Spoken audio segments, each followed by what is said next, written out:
اعوذ باللہ من الشیطان الرجیم بسم اللہ الرحمن الرحیم 2 شعبان 5 ہجری کو غزوہ بنی مستلق پیش آیا تھا۔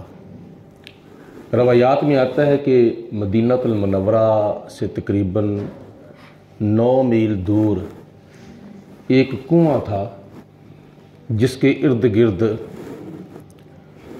کچھ مشرکین آباد تھے، اور ان مشرکین کا جو قبیلہ تھا بنی مستلق، اس کا سردار تھا جس کا نام تھا حارث، اور اس کو پتہ چلا کہ مدینہ شریف کے اندر ایک محمد بن عبداللہ آئے ہیں مکہ المکرمہ سے، وہ مسلمان ہیں اور ان کے مشرکوں کے بارے میں نظریات جو ہیں وہ ٹھیک نہیں ہیں۔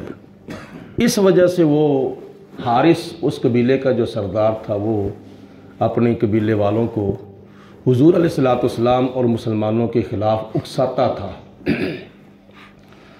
حضور نبی کریم علیہ السلام کو پتہ چلا تو نبی پاک علیہ السلام نے تحقیق کے لیے حضرت بریدہ کو بھیجا، اور حضرت بریدہ کا بھی تعلق اس قبیلے کے ساتھ تھا، اس لیے آپ نے ارشاد فرمایا کہ اے بریدہ تم جاؤ اور پوری تحقیق کر کے مجھے آ کے بتاؤ۔ اس کا مطلب یہ نہیں کہ نبی پاک علیہ السلام کو پتہ نہیں تھا، علم نہیں تھا، کچھ ظاہری طور پر اسباب ہوتے ہیں ان کو اختیار کیا جاتا ہے تاکہ آنے والے لوگوں کو پتہ چل جائے کہ اگر ایسا ویسا معاملہ بن جائے تو پھر کیا کرنا چاہیے، نبی پاک علیہ السلام کے طریقے پر عمل کرنا چاہیے۔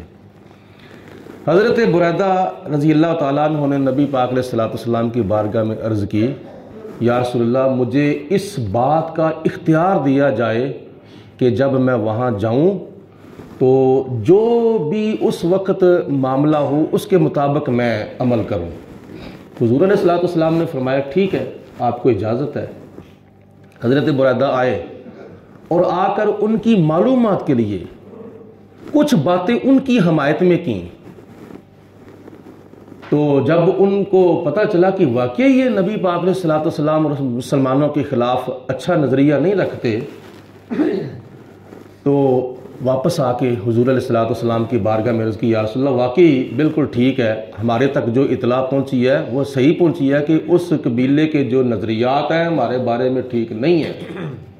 کبھی کبھی ایسا بھی ہوتا تھا، نبی پاک علیہ السلام کے جو ہمراز صحابہ تھے وہ سمجھ جاتے تھے جانا کدھر کو ہے، تو نبی پاک علیہ السلام ویسے ہی وقتی طور پر ارشاد فرماتے تھے کہ ہم نے مشرق کی طرف جانا ہے، صبح جنگ کے لیے مشرق کی طرف جانا ہے، لیکن حقیقت میں صحابہ کرام حضور کے ہمراز تھے۔ کچھ آپ کے فرمان کا انداز ایسا ہوتا تھا جس کو دوسرے لفظوں میں کوٹ ورڈ بھی کہتے ہیں، کہ اشارہ کسی طرف ہوتا ہے اور نظریہ کسی اور طرف ہوتا ہے۔ یہ منافقوں کی وجہ سے نبی پاک علیہ السلام ایسا فرماتے تھے کہ ہم نے فلاں طرف جانا ہے، لیکن حقیقت میں جانا کسی اور طرف ہوتا تھا، اور اس بات کو ہمراز صحابہ کرام سمجھ جاتے تھے۔ صحابہ کرام کے ساتھ چونکہ وہ کئی منافقین بھی بیچ میں گھس جاتے تھے، جیسے جنگ احد کے موقع پر انہوں نے چاند چڑھایا تھا منافقوں نے، اور غزوہ تبوک کے موقع پر بھی انہوں نے اپنا چاند چڑھانے کی کوشش کی تھی لیکن کامیاب نہیں ہوئے تھے۔ کئی جہادوں میں، کئی جنگوں میں، کئی غزوات میں یہ منافقین گئے تھے، لیکن ان کا کام کیا ہے؟ صحابہ کرام کا کام تھا جہاد کرنا اور منافقوں کا کام تھا فساد کرنا، لیکن فسادی کبھی بھی اپنے مقصد میں کامیاب نہیں ہوتا۔ تو جب حضرت بریدہ رضی اللہ تعالیٰ عنہ نے نبی پاک علیہ السلام کو آ کر خبر دی تو نبی پاک علیہ السلام نے فرمایا تیاری کر لو۔ سینکڑوں کی تعداد میں اور ہزاروں کی تعداد میں نبی پاک علیہ السلام نے صحابہ کرام کو حکم فرمایا۔ جب گئے قبیلہ بنی مستلق کا جب آمنا سامنا ہوا تو انہوں نے دیکھتے ہی صحابہ کرام کی طرف تیر برسانے شروع کر دیے، تو نبی کریم علیہ السلام نے بھی حکم فرمایا کہ اللہ تعالیٰ کا یہ حکم ہے کہ جب کافر مسلمانوں کے اوپر حملہ آور ہو جائیں تو پھر اللہ پاک نے اس وقت مسلمانوں کے اوپر جہاد فرض کر دیا ہے۔ اب مسلمانوں کا حق بنتا ہے، ان کی ذمہ داری ہے کہ ان کو بھرپور جواب دیا جائے، ان کو دندان شکن جواب دیا جائے، ان کی اینٹ کا جواب جو ہے وہ پتھر سے دیا جائے، کیونکہ مسلمان کسی کے محتاج نہیں ہیں۔ اللہ پاک نے مسلمانوں کو قوت ایمانی اور قوت روحانی اور قوت ربانی عطا فرمائی ہے۔ اللہ پاک فرماتا ہے وَلَا تَهِنُوا وَلَا تَحْزَنُوا وَأَنْتُمُ الْأَعْلَوْنَ، پریشان نہ ہو اور مایوس نہ ہو اور بزدل نہ بنو، بلکہ شیر بنو، محمد مصطفیٰ کے دلیر بنو۔ وَأَنْتُمُ الْأَعْلَوْنَ، اللہ تعالیٰ تمہیں ہی غلبہ عطا فرمائے گا۔ ان کنتم مومنین، اگر تمہارے اندر ایمان کی پختگی ہے، اگر تمہارے اندر اللہ رسول کی وفاداری ہے، تو پھر تمہیں کوئی پریشان ہونے کی ضرورت نہیں۔ آئینے جواں مرداں حق گوئیو بے باقی، اللہ کے شیروں کو آتی نہیں رو باہی۔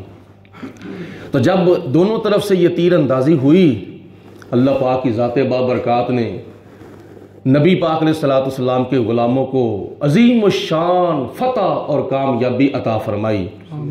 2000 اونٹ، 5000 بکریاں نبی پاک علیہ السلام کے صحابہ اکرام وہ مال غنیمت میں مل گئے، بھاگ گئے، اور ان کے کئی ہزار جو خاندان تھے نا، کئی ہزار گھرانے، وہ بھی صحابہ اکرام کے ہتھے آ گئے جن کو قیدی بنا لیا گیا تھا۔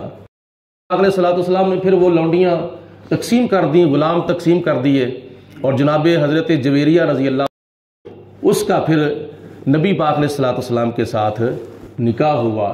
یہ مختصر لفظوں میں غزوہ بنی مستلق جو ہے وہ پیش کیا گیا ہے، اور اس کی تفصیل جو ہے وہ کافی طویل ہے، اگر تفصیل کے ساتھ بیان کیا جائے تو پھر تو کافی ٹائم لگ سکتا ہے۔ بہرحال موقع کی مناسبت سے چونکہ 2 شعبان المعظم اور 5 ہجری کو یہ غزوہ جو تھا وہ پیش آیا، اللہ پاک کی ذات بابرکات نے باطل کا منہ کالا کر دیا اور حق کا بول بالا کر دیا، اور یہ اللہ پاک کی ذات نے روز ازل سے ہی فیصلہ فرما دیا تھا۔ ایک وقت ایسا آئے گا اللہ تعالیٰ نے پوری دنیا پر اسلام کو غلبہ اور فوقیت عطا فرمانی ہے۔